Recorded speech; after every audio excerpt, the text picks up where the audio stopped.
제가 신학교 시절에 성경을 읽다가 한번 시험 든 적이 있었어요. 그것은 바로 오늘 본문과 같은 이런 내용들 때문에 그러거든요. 왜 그러냐면 우리 53절을 시작하면서 이렇게 대가로가 되어 있죠. 이렇게 대가로가 열어져 있고 우리가 읽었던 마지막 구절에 보면은 하시니라 하고 대가로가 이게 닫혀져 있습니다. 요한복음에는 이런 표현이 두 군데가 나옵니다. 우리 지난번에 배워왔던 베데스다 몰가에서 38년 된 병자를 고쳤던 그 부분, 천사가 내려와서 물을 요동했다라고 하는 부분도 대가로가 돼 있고 다른 사본에는 이것이 기록되지 않았다라고 얘기합니다. 여러분, 원래 성경은 어떻게 여러분 기록이 됐죠? 그러니까 요한복음을 한번 보세요. 요한복음을 맨 처음에 기록할 때 혹시라도 이렇게 USB나 뭐 컴퓨터가 있어서 저장할 수 있는 그런 것들이 있다면 그렇게 했을 거예요. 그러나 그 당시에는 그런 기능들이 없었죠. 그러니까 어떻게 해야만 했습니까? 요한복음을 잘 기록해 나가면 그게 이제 원서예요. 원복음이죠. 그게 원래 갖고 있었던 이제 본 사본이고 원복음이고요. 그것을 다른 사람들이 누군가에게 또 읽혀주기 위해서 그것을 이렇게 복사를 해야만 했다라고요. 근데 지금처럼 우리가 복사기를 갖고 있어서 복사를 하면 좋은데 그렇게 못하고 사람들이 앉아서 그것을 필사를 했어요. 그것을 사본이라고 합니다. 그러니까 원본은 이제 지금 존재하지 않아요. 어디 갔는지 성경의 원본은 지금 한 번도 등장하지 않습니다. 뭐 구약의 우리 십계명 돌판이나 만나 항아리 이것도 대대로 보관하라고 하지만 이게 나타나지가 않아요. 그러나 이제 우리가 이 사본을 통해서 볼 수 있는 건 뭐냐면은 이러한 사본들이 여기저기에 많이 이렇게 기록을 해놔서 보관을 해놨습니다. 그런데 이제 오늘 우리가 읽은 이 본문은요, 사실 원래 아주 초기에 기록된 사본에서는 발견이 되지 않는 본문이에요. 그리고 후대에 기록된 사본에 후대에 발견된 사본에 의해서 이 본문이 기록된 것을 이제 확인할 수가 있었죠. 그래서 여러분 대가로가 쳐져 있는 거예요. 그럼 목사님 이와 같은 사건이 실제적으로 없었던 사건입니까? 그건 아니에요. 우리가 요한복음의 기록뿐만 아니라 누가복음에도 나오지만은 예수님의 행하신 모든 기적들과 이적들을 다 쓰게 되면 여기에 있는 성경에 기록할 만한 모든 종이에 다 채우고도 모자랄 판이기 때문에 핵심적인 내용들을 복음서 저자들이 그것을 담아서 기록을 해놨던 거죠. 그러니까 후대에 이와 같은 일들이 없은 이야기를 기록했다는 것은 아니에요. 반드시 있었던 이야기를 기록해 놓은 거지만 우리가 전체적인 문맥상, 흐름상 이 부분이 그렇게 아주 자연스러워 보이진 않습니다. 그러나 우리가 이걸 꼭 기억했으면 좋겠어요. 자연스럽지 않지만 이 본문에 하나님이 요한복음 이 본문을 집어넣으라 하신 것은 그만한 중요한 이유가 있다는 것을 우리가 확인하고 나갔으면 좋겠습니다. 그렇다면 우리가 지금 이 66권을 우리 가운데 주셔서 여러분 오늘 본문과 같은 음행 중에 잡힌 여자 이 사건을 이 안에 넣은 데에는 하나님이 우리들 가운데 이 본문의 흐름상 우리들에게 제시하고자 하는 아주 중요한 이유가 있다는 거죠.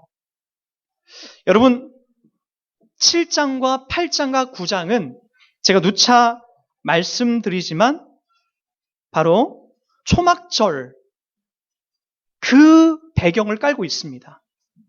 여러분 예수님께서 초막절 마지막 날에 외쳤던 말씀이 우리 지난주에 함께 배웠던 말씀이에요. 그게 뭐였죠? 누구든지 뭐하라? 목마르거든 내게로 와서 마셔라. 그것이 초막절에 예수님께서 목말라 있는 사람들에게 외쳤던 아주 중요한 메시지라고요. 우리는 지난주에 누구든지 목마르거든 내게로 와서 마셔라라고 한 이 내용을 우리가 수가성 사마리아 여인에게 예수님이 찾아가셔서 하셨던 그 내용을 통해서 우리가 배워왔습니다. 여러분 오늘 또 똑같은 이야기가 나오는 거예요. 초막절의 그 내용 속에서 여러분 목마른 한 여인을 주님께서 등장시키게 되는 거죠. 그리고 그 여인에게 주님이 어떤 자비와 은혜를 베푸시는지를 우리가 볼 수 있게 되는 겁니다. 여러분 사람이 목이 말라야 물을 찾게 되는 거예요. 예전에 제가 살았던 어렸을 때 그 동네 앞에 군인들이 가끔가다 이렇게 행군을 하는 모습들을 봤어요. 구보를 행군을 했죠. 저희 집 앞에서 이렇게 한 300m 정도 보면은 큰 신장로가 있는데 거기에 이제 군인들이 막 구보를 하고 행군을 메고 왔다 갔다 뛰는 걸 볼 수가 있어요. 가끔가다 그 시간상 저희 집 동네에서 그들이 가끔가다 쉴 때가 있어요. 쉴 때 제가 아주 이렇게 너무나 충격적인 장면을 하나 목격한 적이 있는데 낙오된 그 군인들 중에서 헐떡거리면서 막 거품을 물더라고요. 근데 그 군인들 중에 낙오되어서 나중에 오는 군인들 중에서 거품을 넣는데 그 중에 한 군인이 그 거품 속에서 너무나 고통스러우니까 그 논에 흘러가는 논에 물된 물을 막 벌컥벌컥 막 머리를 대고 막 마시는 거예요. 그 위에 옆에서 누가 간부가 때리든 말든지 간에 그러니까 내가 너무나 목마르니까 논에 담겨져 있는 그 물을 막 벌컥벌컥 먹는 거예요. 거기 올챙이가 들어가든 아니면 개구리가 들어가든 신경 안 쓰고 너무나 목마르니까 그걸 먹는 거예요. 여러분, 사람은 목이 말라야 물을 찾게 되는 거예요. 마찬가지로 여러분, 우리의 영혼 깊숙이 내가 목이 말라 고통 가운데 있어야 이게 나에게 이 주님이 필요하구나라는 것을 그제서야 우리가 깨닫게 되는 거죠. 여러분, 그 JYP 대표이며 가수인 박진영 씨가 2008년도 기독교에서 무교로 그가 개종했다라고 그의 자서전에 보면 그런 이야기가 나옵니다. 그의 수필집을 보면은 이런 이야기가 나와요. 제가 한번 읽어드릴게요. 장로이신 아버지와 권사이신 어머님 밑에서 자연스럽게 기독교인의 길을 걸었다. 우연히 큰 불상 앞에서 절을 하고 있는 한 가족의 모습을 보고 내가 저 집안에 태어났다면 나도 불교 신자가 되지 않았을까? 라는 생각이 들었고 인생의 중심부에 자리 잡은 종교가 우연에 의해 결정되는 것에 고뇌하다가 무교로 개종했다라고 그의 수필집에 보면 그렇게 나와요. 여러분, 저도 불교 신자였어요. 저는 지금 목사가 되어 있습니다. 저도 교회 다니는 아이들 멱살을 잡고 하나님이 있으면 나와보라고 해 하늘 향해 삿대질하면서 했던 그런 사람이에요. 저는 지금 목사가 되어 있단 말이에요. 박진영의 이런 논리가 온전치 않다라는 것은 여러분 저를 통해서 여러분 확인해 보시면 압니다. 그러나 여러분 박진영 씨가 이후로부터 정확히 5년 뒤에 그가 힐링 캠프에 나와서 이런 이야기를 합니다. 나를 지켜준 누군가가 있다. 인간을 만든 그분을 알고 싶다. 이 세상을 만든 그 누군가가 나는 궁금하다. 우연히 생긴 것 치고는 너무나 답을 못 찾겠다. 등의 이야기를 쏟아냅니다. 그리고 2013년도 그가 발표한 노래 놀 만큼 놀아봤어 라는 가사를 그는 이렇게 만들어 갑니다. 나 놀 만큼 놀아봤어. 나 놀 만큼 놀아봤어. 왠지 몰랐어. 뭐 때문에 열심히 살지, 돈을 벌어서 어떻게 써야 하는 건지 둘러보았어. 무엇으로 나를 채울지, 먹고 먹어도 왜 계속 배가 고픈지 난 놀 만큼 놀아봤어. 또 벌 만큼 벌어봤어. 예쁜 여자, 섹시한 여자 함께 즐길 만큼 즐겨봤어. 결국엔 또 허전했어. 언제나 그때뿐이었어. 아침에 술 깨 겨우 일어날 때 그 기분이 싫어졌어. 이젠 사랑하고 싶어, 베이베. 혼자 집에 오는 길이 싫어졌어. 이런 날 어서 구해줘, 베이베. 제발 꺼지지 않는 음식으로 나를 배불러줘. 2절도 하겠습니다. 안정이 되면 다시 불안해지고 싶고 불안해지면 다시 안정이 되고 싶어. 생각해봤어. 정말 갖고 싶은 게 뭔지. 근데 가져도 왜 계속 배가 고픈지 난 놀 만큼 놀아봤어. 또 벌 만큼 벌어봤어. 예쁜 여자, 섹시한 여자 함께 즐길 만큼 즐겨봤어. 결국엔 또 허전해졌어. 언제나 그때뿐이었어. 아침에 술 깨 겨우 일어날 때 그 기분이 싫어졌어. 이젠 사랑하고 싶어. 혼자 집에 오는 길이 싫어. 이런 날 어서 구해줘. 제발 꺼지지 않는 음식으로 나를 배불러줘. 눈 감을 때 두렵지 않기를, 눈 감을 때 웃을 수 있기를, 내가 어디로 가는지 알면서 내 딛는 힘찬 발걸음으로 살기를, 이젠 사랑을 하고 싶어. 혼자 집에 오는 길이 싫어. 이런 날 어서 구해줘. 제발 꺼지지 않는 음식으로 나를 배불러줘. 이젠 사랑을 하고 싶어. 혼자 집에 오는 길이 싫어. 이런 날 어서 구해줘. 제발 꺼지지 않는 음식으로 나를 배불러줘. 박진영 씨의 놀 만큼 놀아봤어의 가사의 내용입니다. 그가 지금 기독교 신자가 돼 있는지 아닌지 모르겠어요. 그러나 분명히 그의 영혼 깊숙이 돈과 명예와 이 세상에 있는 모든 쾌락으로 채워봤지만 채워도 채워지지 않는 허전함을 발견했고 술을 먹고 그 모든 것을 다 잊으면 괜찮을까 싶었는데 아침에 눈을 뜨고 깨어나면 그 기분이 너무나 더럽고 찝찝했다라는 거예요. 이게 보편적으로 우리가 세상을 갖고 살아가고 있는 사람들의 모습이라는 거죠. 먹어도 채워도 목마른 우리네 인생이 바로 이렇게 우리들 가운데 찾아오고 있다는 거죠. 세상의 것으로 채워도 해결되지 않는 갈증을 박진영 씨는 얘기하고 있습니다. 이것이 우리가 살고 있는 이 땅의 실존이요. 이것이 사실 우리의 모습이라는 거죠. 여러분, 오늘 본문에도 그 목마름에 폭로된 간음 중에 붙잡힌 여자가 등장합니다. 우리 한번 3절과 4절을 한번 다 같이 읽어볼게요. 본문 3절과 4절입니다. 요한복음 8장 3절과 4절입니다. 서기관들과 바리새인들이 음행 중에 잡힌 여자를 끌고 와서 가운데 세우고 예수께 말하되 선생이여 이 여자가 간음하다가 현장에서 잡혔나이다. 여러분, 간음이라는 것은요, 결혼한 여자가 버젓이 남편이나 아내가 있음에도 불구하고 성적인 범죄를 저지른 죄입니다. 아내를 배신하고 남편을 배신하는 거예요. 여러분, 이러한 범죄는요, 구약 율법에 이렇게 다스리라고 얘기합니다. 제가 한번 레위기 20장 10절 말씀을 읽어드립니다. 누구든지 남의 아내와 간음하는 자, 곧 그의 이웃의 아내와 간음하는 자는 그 남자와 여자를 반드시 뭐하라? 죽일지니라 라고 얘기합니다. 아내와 남편이 있는데도 불구하고 다른 여자와 간음한 자는 어떻게 해라? 죽여라. 그것이 바로 구약 율법의 모세가 이스라엘 백성들에게 가르쳤던 내용이 되는 거죠. 그래서 오늘 그 율법의 근거를 갖고 지금 여자의 머리챙이를 붙잡고 간음 중에 붙잡은 여자를 끌고 오는 거예요. 누가? 율법의 전문가인 바로 서기관과 바리새인들이 지금 그 여자를 끌고 데려왔다는 거죠. 아마도 간음 중이었으니까 얼마나 부끄러운 모습이겠습니까? 간음 중이에요. 한참 아주 남자와 여자가 몸이 합쳐져서 막 섞이고 있는 그 찰나에 서기관과 바리새인이 그 여자를 붙잡아 온 거죠.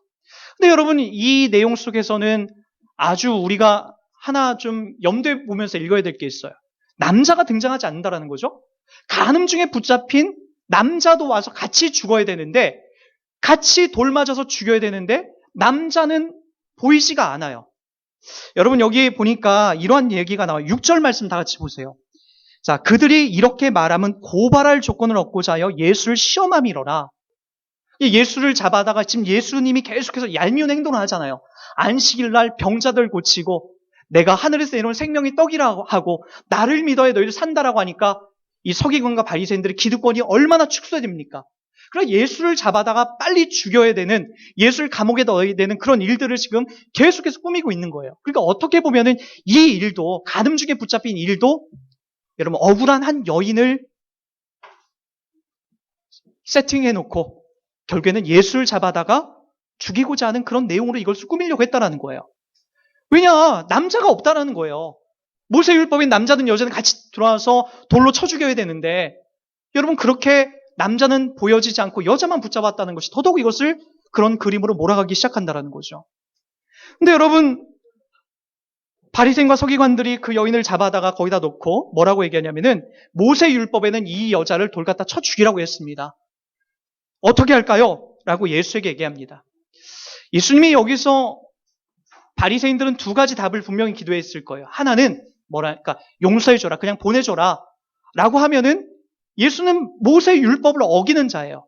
그렇기 때문에 예수를 책잡아다가 그들의 계획대로 종교 재판을 벌일 수 있는 그런 상황에 예수가 빠질 수가 있어요. 또 하나는 뭘까요?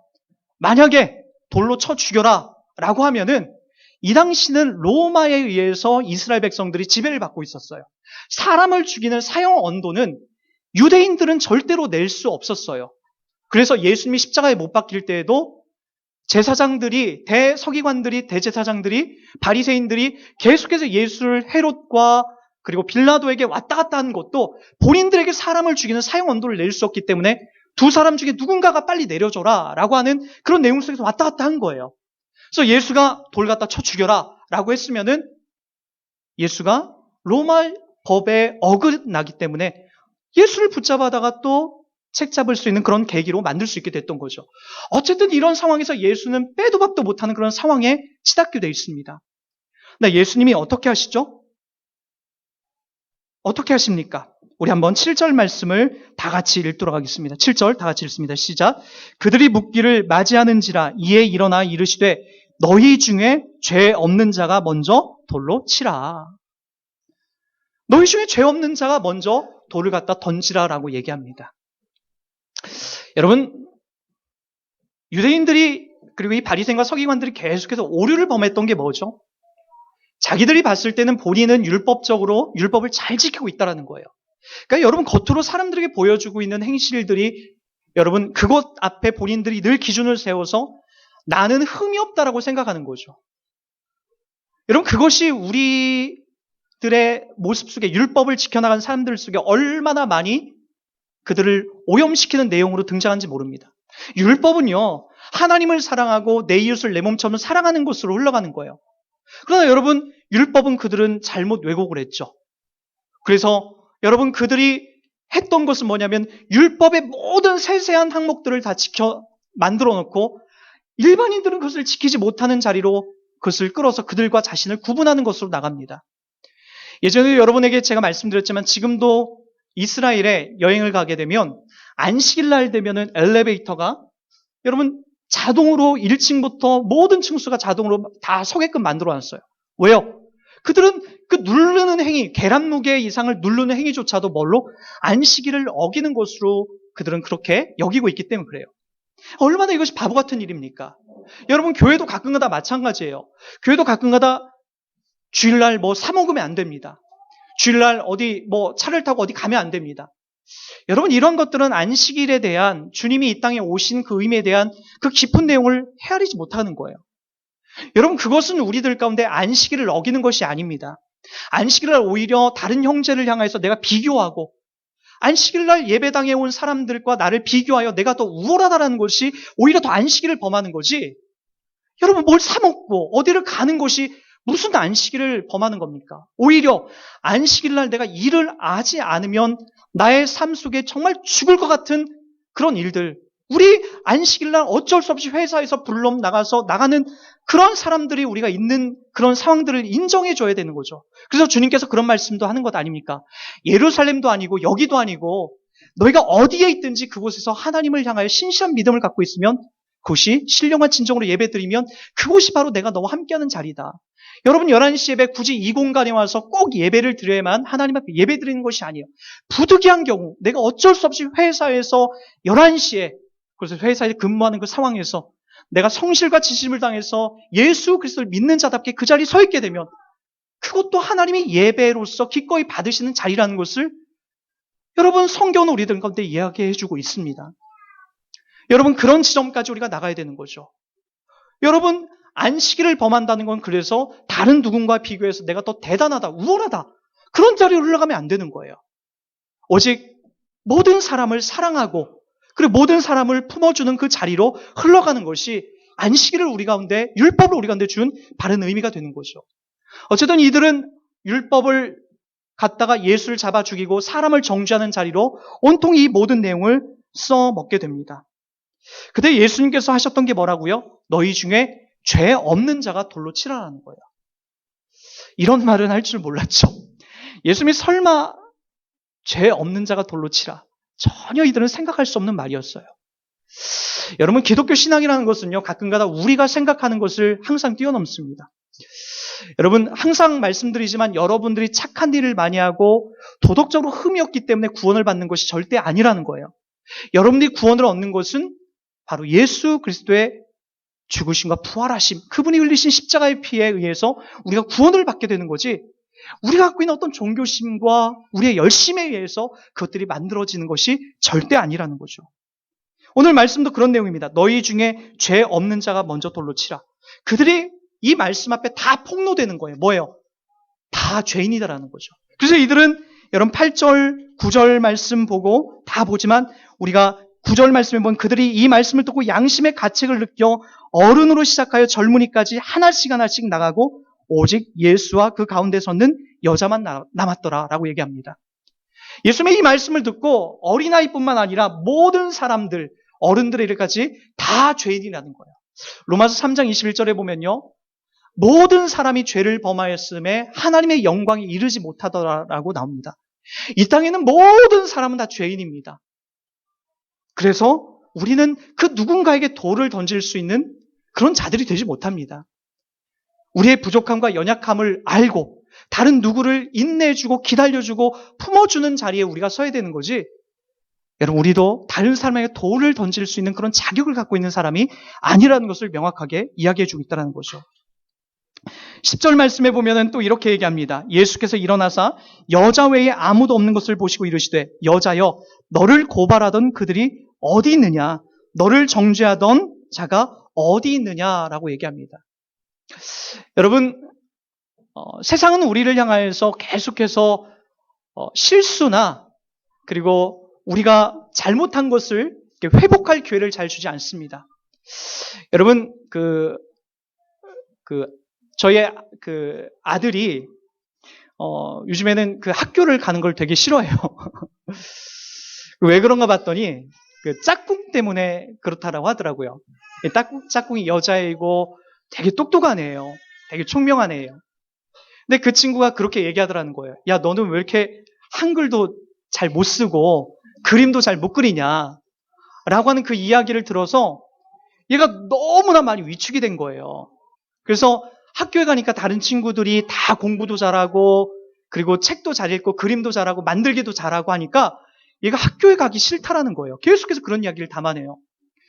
학교에 여전히 제가 그 모습을 보면서 잘한 사람들만 이렇게 칭찬받고 있구나. 이렇게 잘하고 그리고 뭔가 이렇게 뭔가 이렇게 센스 있는 아이들만 학교에서 인정을 받고 있구나. 라고 하는 그런 그림들이 너무나 많이 보여지게 되는 거예요. 그 연장선이 우리가 살고 있는 사회죠. 우리가 살고 있는 사회는요, 실수나 그리고 이렇게 뭔가 잘못한 것을 용납하지 않습니다. 여러분이 서 있는 자리를 보세요. 조금만 실수하면 바로 여러분 그거에 대한 책임을 묻게 되고 여러분 어떤 사람은 진급을 못하게 되고 또한 취업을 못하게 되는 그런 자리에 우리가 금방 빠져들게 됩니다. 그리고 누군가는 경쟁에서 밟아서 이겨야 되는 것이 우리가 살아가는 이 사회의 모습이라는 거예요. 은혜와 자비가 없어요. 용서가 없고 기다려줌이 없어요. 그것이 바로 우리가 살고 있는 사회이고 그곳에서 우리는 매일같이 절망과 좌절을 맛보기 시작하는 거죠. 여러분, 우리 청년들이 많이 살고 있지만 우리 청년들이 이 교회에 많이 있지만 여러분 청년들이 살고 있는 이 시대는요. 과거 80년대, 70년대와는 또 다른 힘듦이 있어요. 유학을 갔다 오면 예전에는 서로 데려가려고 했거든요. 학위만 갖고 있으면 서로 좋은 회사로 데려가려고 했는데 요즘에는 박사 학위가 2개, 3개 있어도 여러분 좋은 곳에 가지 못합니다. 오히려 그분들이 저기 나가서 굴삭기 기술을 다시 배워요. 지게차 기술을 다시 배워서 그 자리에 가서 다시 저 삶의 현장, 노동의 현장에 가서 그것으로 다시 박사학위를 다 무시하고 그렇게 하는 일들이 너무나 많아요. 너무나 힘들고 어려운 과정, 그 자리에 서 있는 것이 우리의 모습이라는 거죠. 세상은 그 어디에도 우리가 비빌 언덕이 없습니다. 비벼서 위로해 줄 만한 그런 자리가 없다라는 거예요. 그러나 오늘 주님이 이 땅 가운데서 간음 중에 붙잡힌 여인을 상대해 주고 있는 이 그림을 통해서 우리는 우리 주님 품 안에서 참된 위로와 안식이 있다는 것을 우리는 확인할 수가 있습니다. 여자여 너를 고발하던 그들이 어디 있느냐? 너를 정죄한 자가 어디 있느냐? 대답하되 주여 없나이다. 너를 정죄하던 그 모든 사람들을 내가 쫓아줬다. 넌 더 이상 정죄받을 그런 여자가 아니다. 이르시되 나도 심지어는 너를 뭐한다? 정죄하지 아니한다라고 얘기하고 있습니다.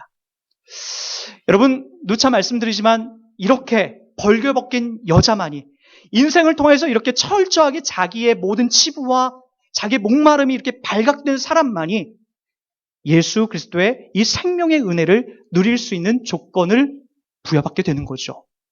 여러분 로마서 8장에 보면 이런 말씀이 있어요. 그러므로 이제 그리스도 예수 안에 있는 자에게는 결코 정죄함이 없나니 이는 그리스도 예수 안에 있는 생명의 성령의 법이 죄와 사망의 법에서 너를 해방하였음이니라.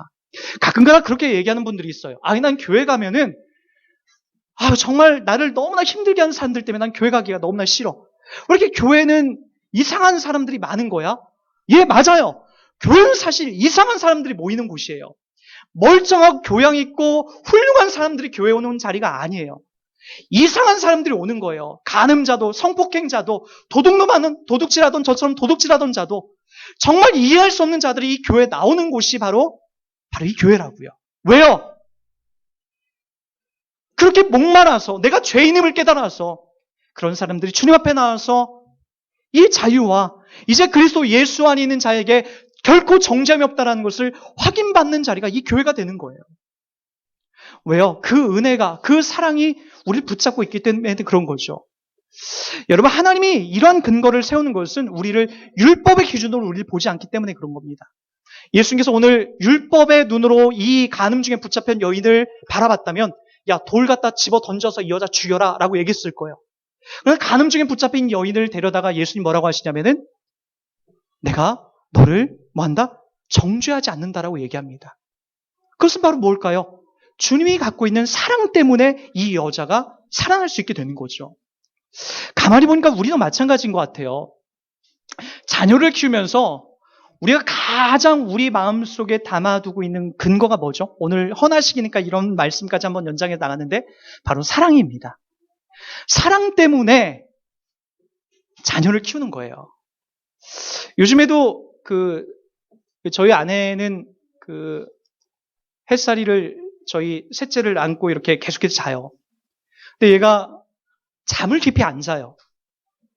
잠을 깊이 안 자고 뭐 한 두세 시간마다 크게 이렇게 아주 기분 안 좋게 막 울어요. 그 때문에 아내는 항상 깨져. 깊이 못 자죠. 그리고 아침에 일어나면 제 앞에서 약간 이렇게 찡그린 얼굴을 해요. 피곤하다. 잠 좀 실컷 잡았으면 좋겠다. 아기를 키워본 분들은 다 알 거예요. 근데 이제 방 안에서 또 햇살이가 또 응애하고 또 울면은 거기 또 들어가요. 들어가가지고 그 얼굴을 보면서 활짝 또 웃어요. 밤새 그렇게 시달리고 고통을 당했으면서도 불구하고 그 아기가 또 이렇게 엄마 눈을 마주치면서 방글방글 웃어주면 또 엄마도 기분 좋다라고 그렇게 막 웃고 막 그래요. 이해할 수 없죠. 도대체 그것이 어디서 나오는 걸까요? 사랑이죠. 아기가 갖고 있는 사랑이 아니라 엄마 속에 있는 아이를 향한 사랑이라는 거예요. 그 사랑이 한 사람을 건강하게 길러내는 거예요. 여러분, 만약에 여러분들이 이 사랑 속에, 이 사랑의 근거를 두고 엄마가 법과 원칙에 의해서 여러분을 길러냈다면 여러분들은 이미 이 땅에서 수백 번은 버려졌을 거예요. 그러나 어머니의 사랑, 아버지의 사랑에 힘입어서 여러분들이 인내하고 그리고 여러분들이 참고 한 그 부모님의 사랑에 의해서 오늘 이 자리까지 여러분들이 올 수 있게 됐던 거죠. 그 사랑이 오늘 여러분들을 이렇게 멋있게 만들어낸 겁니다. 마찬가지예요. 하나님은 우리를 향해서 더 큰 사랑을 갖고 계십니다. 그 사랑이 우리를 죽이고 그리고 우리를 향해 돌을 던지는 그 자리가 아니라 자비와 긍휼과 은혜로서 여러분을 살려내는 그 자리로 오늘 또 불러내게 되는 거죠. 그래서 하나님은 여러분을 정죄하지 않습니다. 그리스도 예수 안에 있는 자에게는 결코 정죄함이 없다. 여러분이 저 천국에 들어갈 때 여러분 죄의 목록을 보면서 탈락 그러지 않고 그 모든 것을 주님이 다 지우고 오직 예수 그리스도 안에 있는 여러분들을 살려내서 저 천국으로 여러분을 인도하게 되는 거죠. 그것이 우리가 갖고 있는 복음이요 생명이 되는 겁니다. 따지고 보니까 저도 그런 것 같아요. 지금 저희 인생 속에서 저를 가장 많이 지탱해 주는 것은 저희 어머니나 저희 아버지의 사랑이 아닙니다. 저희 어머니와 아버지의 사랑은 한계가 있었어요. 어머니는 4년 전에 돌아가셨고 아버지는 제가 초등학교 6학년 때 중학교 입학식 때 돌아가셨어요. 아버지와 어머니의 사랑이 크지만 그 사랑은 늘 한계가 있습니다. 그러나 제가 예수 그리스도가 내 안에 찾아오시고 나를 하나님의 자녀로 삼아주시고 그분이 나를 사랑하신다라는 것을 깨닫고 나서부터 나를 지금까지 버티고 이 자리로 오게 하는 힘은 바로 주님이 날 향한 사랑 때문에 이 자리에 서 있게 됩니다. 왜 저라고 도망가고 싶지 않겠습니까? 왜 저라고 부끄럽지 않겠습니까? 왜 저라고 이곳에서 떠나서 더 좋은 자리로 가고 싶지 않겠습니까?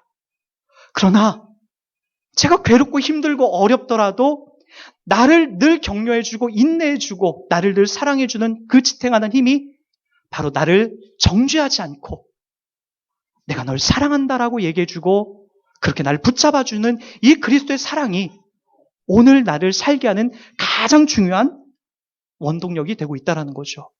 이것은 여러분들에게도 지금 마찬가지입니다. 돈이나 명예나 이 땅을 살아가고 있는 것은 우리를 또 채워도 허전하게 합니다. 그러나 여전히 여러분을 싸매어 안고 있는 내가 너를 정죄하지 않는다. 그러니 일어나라 라고 말씀해 주신 이 사랑의 힘이 오늘 우리가 이 자리에 있게 하는 가장 중요한 자리가 되는 겁니다. 어떤 사람들은 그렇게 얘기합니다. 목사님, 저는 용서받지 못할 큰 죄를 지었습니다. 더 이상 하나님 앞에 염치도 없고 나아갈 그 어떤 명분도 없습니다.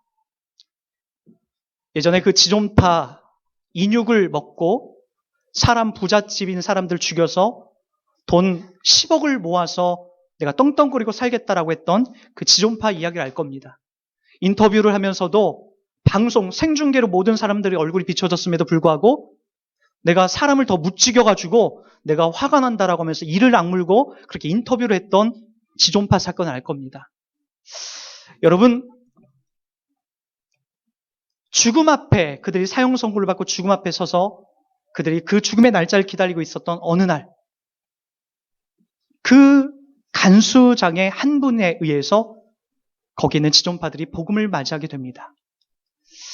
가장 악랄했던 이 지존파의 한 사람이 바로 예수를 믿고 나서 그가 사형대에 서서 뭐라고 고백하냐면은 내가 그동안에 내가 지었던 내가 말할 수 없는 이 죄를 하나님 앞에 용서를 구하면서 그리고 저 천국에 가서 이곳에 남아있는 많은 사람들로 해서 그리고 내가 나쁜 짓을 죄은 사람들로 해서 내가 기도하겠노라고 그렇게 다짐합니다. 그리고 마지막에 그렇게 얘기해요. 내가 더 식어지기 전에 내 목이 끊어지고 내가 죽어서 식어지기 전에 내가 갖고 있는 모든 안구와 피부와 모든 조직들을 죽어가는 사람들로 해서 내어줬으면 좋겠다라고 얘기합니다. 사람을 더 못 죽여서 안달이 났던 지존파에게 도대체 무엇이 찾아왔기에 바로 그거죠. 내가 너를 정죄하지 않는다.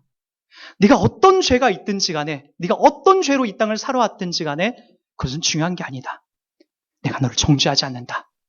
그러니 일어서서 기꺼이 너의 길을 가라 라고 우리를 위로해 주시는 그 사랑의 근거 속에서 바로 이와 같은 포악한 사람도 하나님의 자녀로서 부름받게 될 수 있게 되는 거죠.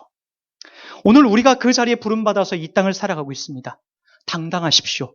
예수 믿는다라는 것은 이 세상에서 가장 부자인 사람보다 가장 명예로운 자보다 더 큰 자리를 누리고 있는 자들입니다. 여러분들이 바로 그 영광된 자리에서 오늘 살고 있다는 것을 기억하시고 우리도 주님을 신뢰하면서 그 길을 기꺼이 달려가 주시는 우리의 모습이 되길 주의 이름 부탁드리겠습니다. 잠깐 우리 기도하겠습니다.